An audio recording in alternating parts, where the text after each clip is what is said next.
Hello friends, today we are going to discuss another exam spotter, the difference between gram-positive cocci and yeast.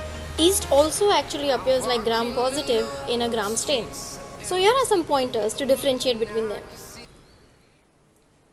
This is a gram stain of a sputum sample of a 68-year-old COVID-positive male patient who is hospitalized. We received this early morning sample for aerobic culture, and these are the findings that we saw in the gram stain. So if I ask you, what is the common organism or what is the organism that you can see right now in the focus slide, what would be your answer? Is it a gram-positive cocci or an yeast? I had put this up as a poll, and this is what I got as most common answer. 70% of the people said it is gram-positive cocci and only 30% people said it's yeast. This is the whole sole purpose of making this video, to tell you all how to differentiate properly between a gram-positive cocci and an yeast cell. So let us go back to the first slide.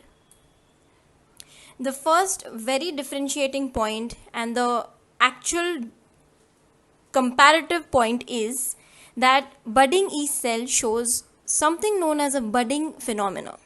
Let me focus it here for you. Can you see here? This is an ovoid cell with a smaller cell which is just attached as if it is coming out from its body. This phenomenon is known as budding. It is nothing but scientifically defined as a cell which protrudes out from a parent cell and separates as an individual cell. This is an asexual reproduction which takes place in something known as, for example, Candida. This phenomenon is not seen in gram-positive cocci. The other thing that you can see is in yeast, we see something named or called as pseudohyphae. You see the thread-like structure here? This is nothing but a pseudohyphae. It is defined as an elongated, disrupted structure which is formed from nothing but repeated budding from its parent cells. You can see the constrictions also here. And this constriction at septa separates it from the true hyphae. This pseudohyphae is not seen in gram-positive cocci. And another main point is the yeast cell is much more larger than a gram-positive cocci. If you see properly, here is an epithelial cell that you can see, by the way, and there are these small two cocci. These are the gram-positive cocci. I have it in the very same slide actually. So if you can see, these are the ovoid, oval-shaped yeast cell, and these are the circular small gram-positive cocci. See the clear difference in between them? Well, this is easy if you have a Streptococcus species which is in chains. But then when you get a Staphylococcus species which looks something like this.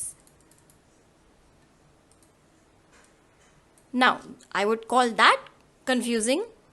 But then again, do look for the budding phenomenon. Remember, I cannot find anything here, nor can I find a pseudohyphae. And obviously the Staphylococcus species, they appear round, like this. So these are just a couple of points which will help you do a proper identification and not lose your marks firstly in the spotter. Secondly, this is for the PG, MD doctors and the MBBS doctors also, who do screen the gram stains to give a provisional diagnosis to the clinicians. Obviously, you differentiate between a bacterial and a fungal infection altogether.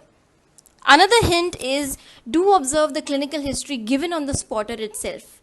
If it's a yeast infection, the clinical history may suggest an immunocompromised state of the patient, such as maybe a cancer patient or maybe a diabetes infection.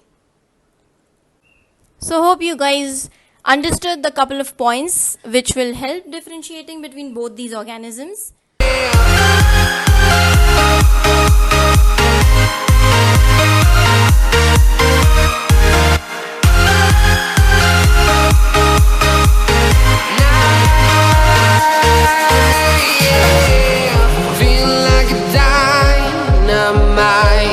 Ready to explore right up and